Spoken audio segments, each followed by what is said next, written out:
അതുകൊണ്ട് ആയിഷ റളിയല്ലാഹു അൻഹ പറയുകയാണ്, ഏ സഹോദരിമാരെ, യാ മഅ്ശറൻ നിസാ, ഏ സ്ത്രീവർഗമേ, ലൗ തഅലമന ബിഹഖി അസ്വാജികുന്ന അലൈകുന്ന ലജഅലത്തിൽ മർഅതു മിൻകുന്ന തംസഹുൽ ഗുബാറ അൻ ഖദമൈ സൗജിഹാ ബിഖദ്ദി വജ്ഹിഹാ.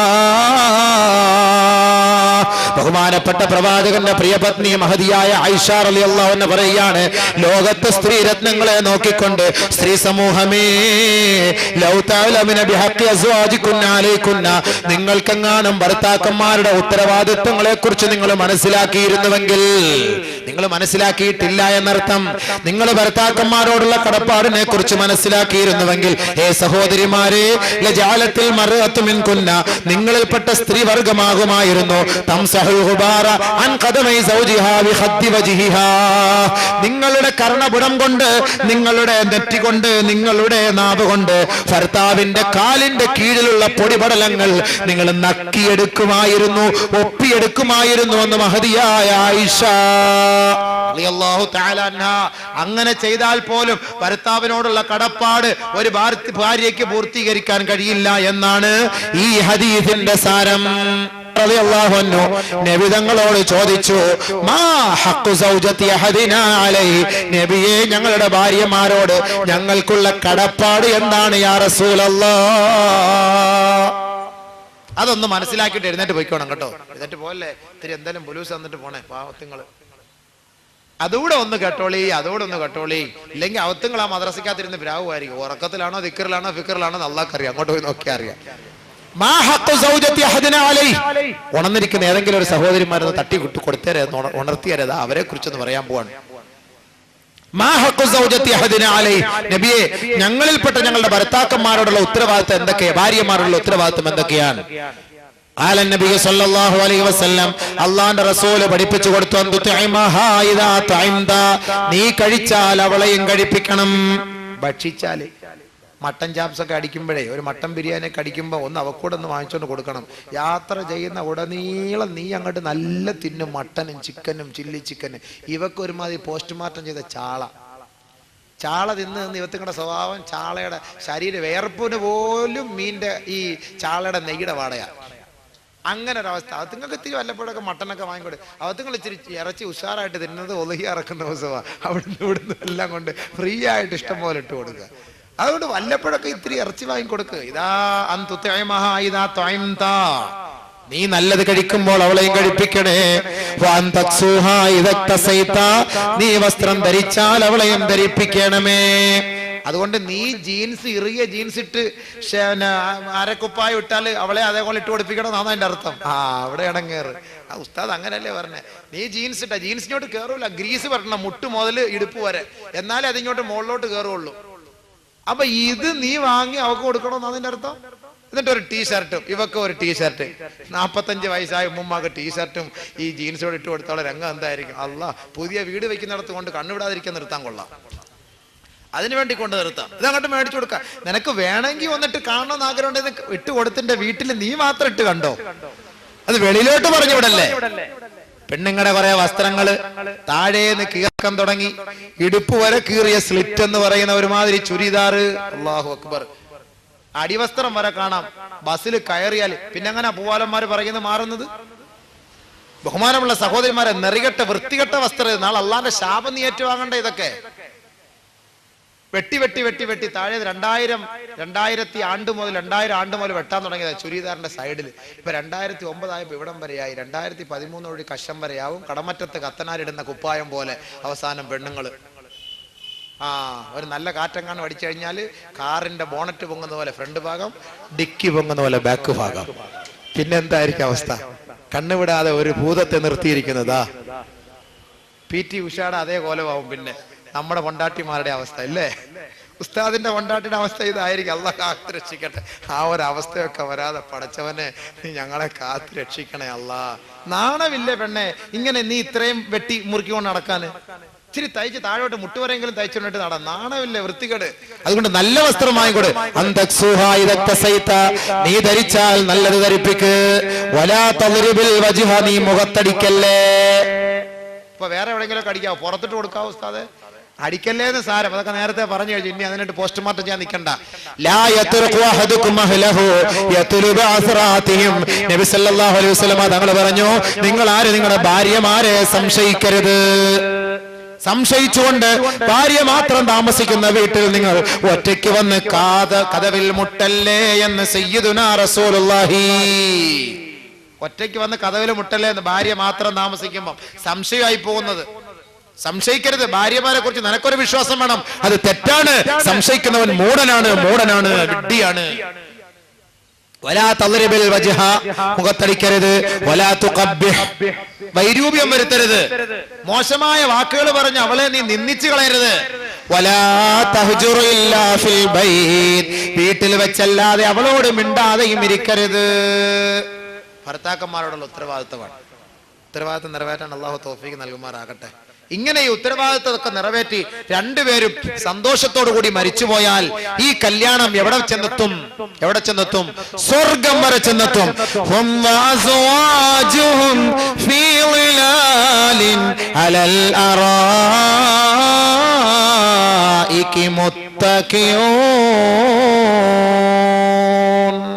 സൂറത്ത് യാസീൻ.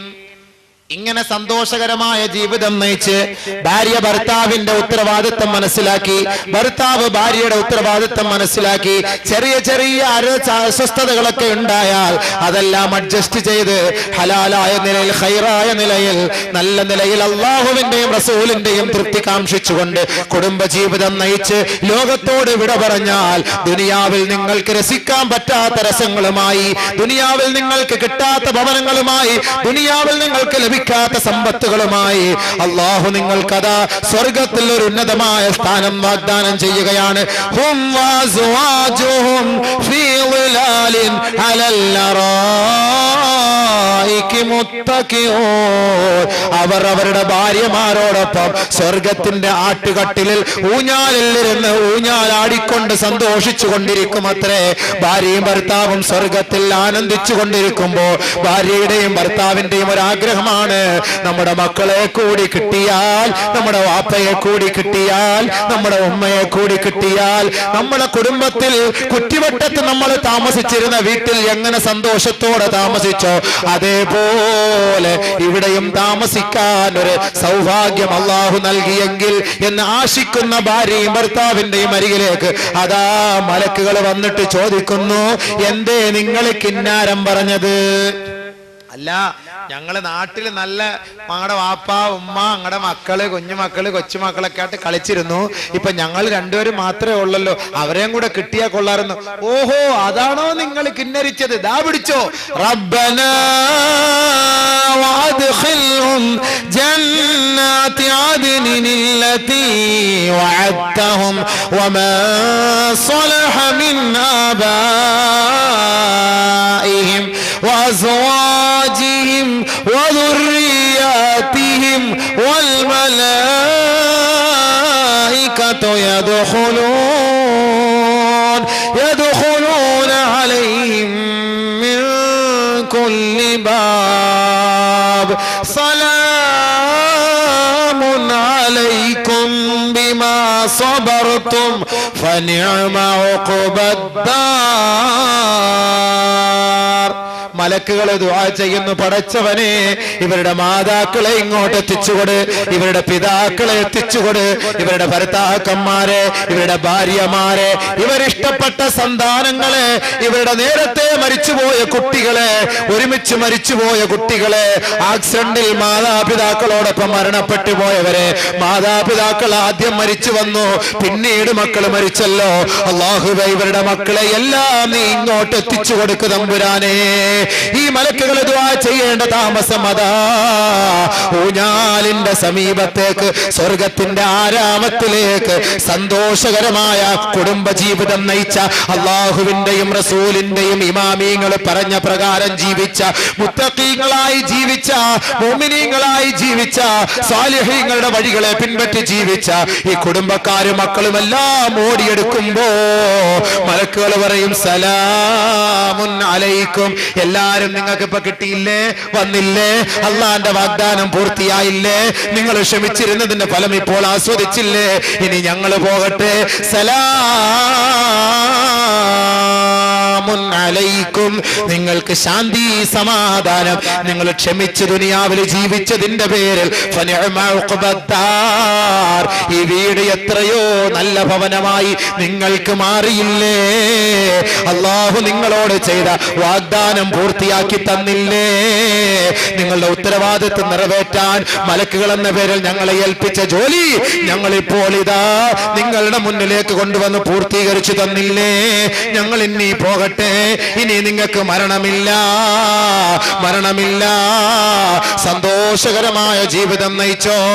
സലാമുൻ അലൈക്. മലക്കുകൾ സ്വർഗത്തിൽ അവർക്ക് സലാം പറഞ്ഞ്, അബൂബക്കർ നിങ്ങൾക്കും സലാം പറഞ്ഞു. ഈ ഒരു അവസ്ഥയിൽ നാളെ സ്വർഗത്തിൽ എത്തിപ്പെടണം. അള്ളാഹു നമുക്കതിനെ തൗഫീഖ് നൽകി അനുഗ്രഹിക്കുമാറാകട്ടെ. അൽഹംദുലില്ലാഹ്, ഇന്ന് 9:15 തുടങ്ങിയെങ്കിലും 2.25 മണിക്കൂർ സംസാരിച്ചു. അള്ളാഹു സുബ്ഹാനഹു വ തആല ഈ കേട്ട കാര്യമൊക്കെ അമൽ ചെയ്യാൻ വേണ്ടിയിട്ടാണ്. നമുക്ക് ആരെയും തൃപ്തിപ്പെടുത്താനല്ല. പ്രഭാഷണങ്ങളിലൂടെ ആരുടെയും കയ്യടിയും ആരുടെയും നല്ല വാക്ക് നമുക്ക് കേൾക്കണ്ട. പറയുന്ന കാര്യങ്ങൾ ദീനിൽ കൊണ്ടുവരിക, അതാണ് ഏറ്റവും വലിയ വാക്ക്, അതാണ് ഏറ്റവും വലിയ പുണ്യം. ഈ പറഞ്ഞ രീതി അനുസരിച്ച് ഇസ്ലാമിക കുടുംബജീവിതം കെട്ടിപ്പടുക്കാൻ നിങ്ങൾ ഓരോരുത്തരും പരിശ്രമിക്കുകയും പാവപ്പെട്ട ആ പെണ്ണിൻ്റെ ഉത്തരവാദിത്വം നിങ്ങൾ ഓരോരുത്തരും ഏറ്റെടുക്കുകയും, നമ്മൾ ഭിന്നിച്ച് നിൽക്കരുത്, നമ്മൾ ഭിന്നിച്ച് നിൽക്കാൻ പാടില്ല. നമ്മൾ ഐക്യത്തോടും സാഹോദര്യത്തോടും ഒത്തൊരുമയോടും കൂടി നമ്മുടെ നാടിൻ്റെ ഹൈറിന് വേണ്ടി പ്രവർത്തിക്കും. പിന്നെ എന്താണ് നമ്മൾ അമൽ ചെയ്യാൻ പോണത്? പിന്നെ എന്ത് ഇസ്ലാം? നമ്മൾ എന്ത് മുസ്ലിമീങ്ങൾ? നമ്മൾ പരസ്പരം മുഅ്മിനീങ്ങൾ സഹായികളാകണം. ഒരു ഹൈവേയുടെ സൈഡിൽ ആക്സിഡന്റ് പറ്റി കിടന്നാൽ അവനെ എങ്ങനെ എടുത്ത് നോക്കുമോ? ഏത് ഇസത്തിൽപ്പെട്ടവനാണ് നോക്കുമോ? അവനെ എങ്ങനെയെങ്കിലും പൊക്കിയെടുത്ത് ആശുപത്രി കൊണ്ടുപോയി രക്ഷപ്പെടുത്താനേ നമ്മൾ നോക്കാറുള്ളൂ. ഇതാണ് മനുഷ്യപ്പറ്റ്, ഇത് മനുഷ്യത്വമാണ്. അതാണ് നമുക്ക് വേണ്ടത്. ഇസമൊക്കെ അവിടെ ചെല്ലുമ്പോൾ അറിയാം ഇവനൊക്കെ ഏത് ഇസത്തിൽപ്പെട്ടവനാണെന്നൊക്കെ അള്ളാഹ്ക്ക് അറിയാൻ പറ്റുള്ളൂ. നമ്മളൊക്കെ അള്ളാഹുവിനെ റസൂലിനെയും മഹാന്മാരും പറഞ്ഞ വഴികളും അനുസരിച്ച് പിൻപറ്റി നടക്കുക, നന്മകൾ ചെയ്യുക, റോഡിൽ കിടക്കുന്ന കല്ലെടുത്ത് മാറ്റുക, മുള്ളെടുത്ത് മാറ്റുക, തടസ്സങ്ങൾ നീക്കം ചെയ്യുക. ഇതൊക്കെ സദഖയിൽപ്പെട്ട കാര്യമാണ്. എല്ലാവരെ കാണുമ്പോൾ പുഞ്ചിരിക്കുക, സലാം പറയുക. നാടിൽ ആരെങ്കിലും പാവപ്പെട്ട ഒരാൾ രോഗിയായി കിടന്നാൽ കഴിവതും നിന്റെ കഴിവനുസരിച്ച് അവരെ സഹായിക്കുക. ഒരു ചെറ്റക്കുടിൽ വെക്കാൻ സഹായിക്കുക, ഒരു പാവപ്പെട്ട പെണ്ണിനെ വിവാഹം കഴിക്കാൻ സഹായിക്കുക, രോഗിയായി കിടക്കുന്നവരെ സഹായിക്കുക, ഒരു ജനാസ കുളിപ്പിക്കാൻ സഹായിക്കുക, ജനാസ പൊതിയാനുള്ള തുണി വാങ്ങിച്ചു കൊടുത്ത് സഹായിക്കുക, കുഴിവെട്ടാൻ സഹായിക്കുക, ആ ജനാസയെ പൊക്കിയെടുത്ത് പള്ളിയിൽ കൊണ്ടുവന്ന് അള്ളാഹുവിന്റെ തൃപ്തിയോടുകൂടി കബറടക്കാൻ വേണ്ടി സഹായിക്കുക. ഇതുപോലുള്ള നന്മയായ പ്രവർത്തനങ്ങൾ നിങ്ങൾ കാഴ്ചവെക്കണം. ഇതിന് ഗ്രൂപ്പ് നമുക്ക് വേണ്ട. നിങ്ങൾ മഹല്ലിയാണ് നിങ്ങളുടെ ഗ്രൂപ്പ്. മഹലിൽപ്പെട്ട ഓരോരുത്തരും നിങ്ങളുടെ സഹോദരങ്ങളാണ്. ആ സഹോദരങ്ങളെല്ലാം ഒത്തൊരുമയോടുകൂടി ഇഴുകി ചേർന്ന് നിന്നുകൊണ്ട് ഐക്യത്തോടു കൂടി നിങ്ങൾ പ്രവർത്തിക്കും. അങ്ങനെ നന്മകൾ വാരിക്കോരിക്കൂട്ടിൻ. അതിലൂടെ അള്ളാഹു നമ്മുടെ നാട്ടിൽ ഇറക്കാൻ നിശ്ചയിച്ച ക്യാൻസർ, അദാബുകൾ, അപകടങ്ങൾ ഒക്കെ അള്ളാഹു മാറ്റിത്തരും. അതാണ് നമുക്ക് വേണ്ടത്. നമുക്ക് എല്ലാ ഉസ്താദന്മാരുടെയും പ്രഭാഷണം നമുക്ക് വെക്കാം. എല്ലാവരും വരട്ടെ. എല്ലാവരും അള്ളാഹുവിന്റെ ഇൽമ പഠിച്ചവരാണ്. നമുക്ക് ഇന്നാള് അങ്ങനെ ഒരു വേർതിരിവ് നമുക്ക് വേണ്ട.